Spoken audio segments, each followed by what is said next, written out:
While I've been recovering from a recent Thai food addiction from a recent trip to Thailand, I found one of my older videos that needed repurposing, basically due to outdated branding.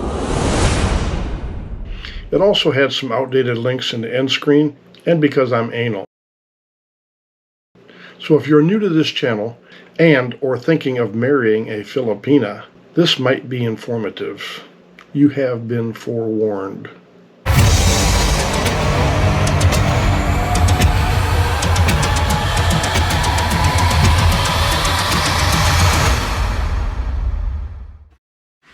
When you marry a Filipina, life will never be the same. Culturally speaking, of course. Take sports for example. She might understand basketball and possibly badminton, but never try to explain American football and always stay away from baseball.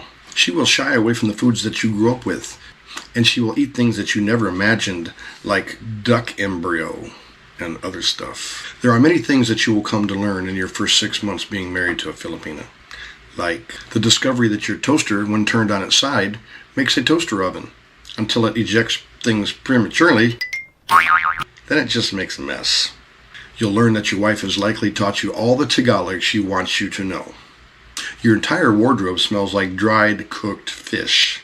Bulad, bukid, call it what you will, it's all stinky. That oo or hindi are the answers to all your questions. Well, mostly hindi. That your monthly bank statement consistently shows 65 transactions or more of 100 pesos or less. It's perfectly okay to drive 50 miles to a Filipino restaurant for halo-halo, but to drive 5 miles to a Mexican restaurant for a bean burrito, that's just a waste of gas. It's dangerous for you to walk the streets at night in the Philippines. Unless you're not carrying your ATM card with you, then it's perfectly safe. You'll discover that you really don't need air conditioning, because it keeps the family from visiting. You'll find out that the family has multiplied 3 times since you got married, and that most relatives after 6 months still refer to you as Joe. Some even just call you the foreigner. You'll understand that salt keeps evil spirits away. Not Himalayan pink salt, mind you, just regular table salt. It works. Karaoke is the #1 national pastime in the Philippines. Basketball and chicken adobo are close second, but they provide good cover for #1. Pointing at a rainbow with your index finger can be hazardous to, well, your finger, I'm not sure, or maybe other parts of your body.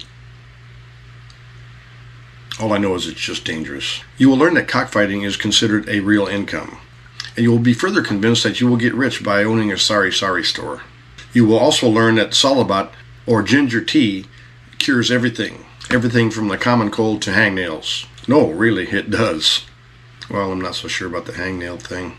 Then if you conceal a little rum or whiskey in your salabat tea, you have a hot toddy. But you should never consume more than 6 or 7 in a row, because she will become suspicious. And if you ever become ill, it's entirely your fault. You will be accused of doing something like swimming in the ocean at low tide, or taking a shower outdoors to cool off because you're hot. And if you do get sick, don't worry, there's always salabat tea. You'll learn that it's necessary to always travel with spare Tupperware containers, just in case you attend a party or fiesta, because you gotta have something to put all that food that they give you into. Karaoke machines can work without electricity. Don't ask me how, they do. I know this jungle with music.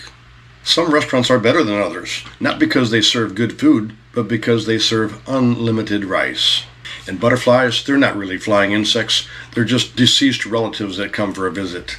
A spoon is a primary eating utensil, when the fingers aren't being used like an excavator digging in a pile of gravel. A spoon can also be used as a weapon, depending on her mood.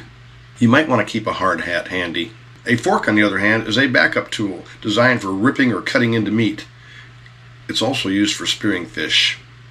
Understand this, you will probably never win an argument with a Filipina. Wait, I think that's true about most women. And even after consuming a lot of salabat tea, it doesn't really make you smarter like you think it does. A rice cooker will be the most cherished asset that you'll own. Invest wisely. Buying in bulk is a foreign concept. It doesn't really save you money. You see, when you buy in bulk, it costs more money to transport all that stuff home. It's just easier to buy single packs of everything, except rice. That comes in 50-kilo sacks. And that just doesn't fit the narrative. And that brings us to logic. Logic is just another English word that never translates in Tagalog, or any other dialect for that matter. You will learn that your wife has special talents. like cramming stuff that she doesn't need into a suitcase and manages to pass the airline's 50-pound bag limit. Karaoke at max volume is fine, but listening to your favorite rock and roll music at 1/4 volume while having a couple beers with your buddies, it's just noise, and it's a public nuisance. The letters F and P are one and the same, as are the letters V and B. They're one and the same. Pronouns like he and she are always switched around in a sentence, intentionally, I might add, as a distractor to something possibly more devious. Lip pointing in conjunction with precise head movements can have certain or even different meanings. It's up to you to decipher it all. You will also be required to become a mind reader, or suffer the consequences. You will come to learn that at most Filipino parties and gatherings, there is no real music, other than that the music that they play that all has the exact same beat, which you can only do the karatsa dance to. Did I just end that sentence with a preposition? You'll find out that there are over 300 varieties of rice in the Philippines. When I grew up, we ate potatoes, and I always thought that rice-a-roni was a San Francisco novelty item. I also thought Uncle Ben was a mythical creature. Bagoong is an hors d'oeuvre. And patis, which is fish sauce, to me I think it tastes more like turpentine than fish. But it's the only sauce there is. It goes with everything. Well, except fried chicken. They use banana ketchup on that. You will learn that you will never need to send her to a doctor and spend money for a hearing test. A simple psst from about 50 meters away will determine that her hearing is just fine. And this is important. You'll know that there is no allotted space in the refrigerator for beer. The ref is for everything but beer.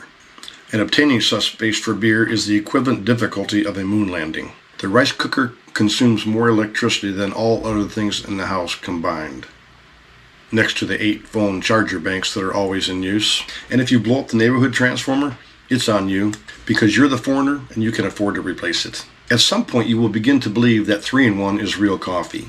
And if you do reach that point in under 6 months, then you are a weak-minded individual. Normally it takes a full year for most foreigners to come to this realization. You will become affected by TAMPO, a PMS-like syndrome that occurs multiple times a month. It's like a disease there is no cure for.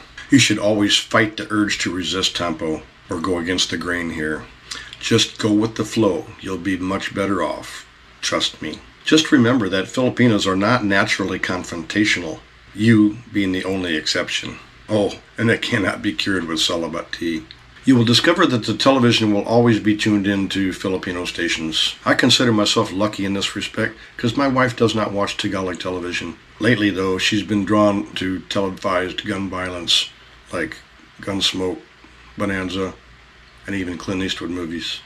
I think it's a fetish. You'll learn that there's no more desirable fashion wear than Calvin Klein, who himself admitted years ago that designer fashion was gone.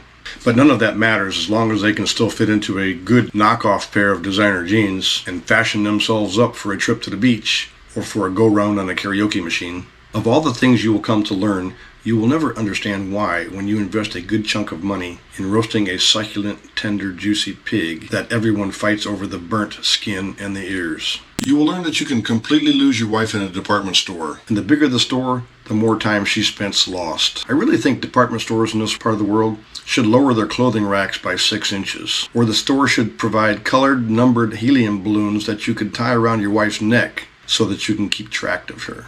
I learned that there are different sized buckets for washing all things, from rice to clothes to I suspect there might be a bucket color scheme in play here, but after 35 years of marriage to this culture, I still haven't figured this one out. You will understand why there's a need for 2 kitchens, a clean kitchen and a dirty kitchen. You will need both. We didn't have such a thing as a dirty kitchen when I grew up. We just had a barbecue grill on the patio. And when you met your wife, she had maybe 2 pairs of shoes, but now she has 2 3-tiered shoe racks, and there are no vacancies. You will always be the last person informed about parties and fiestas and weddings and such. And last but not least, she will have learned that her sweet little smile melts you like a flame melts wax, and you will learn there's nothing you can do about it.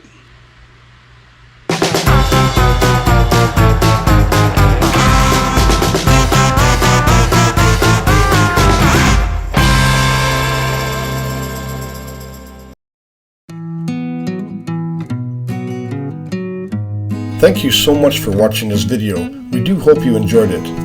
Please help us out by mashing that like button, and don't forget to subscribe and ring that notification bell.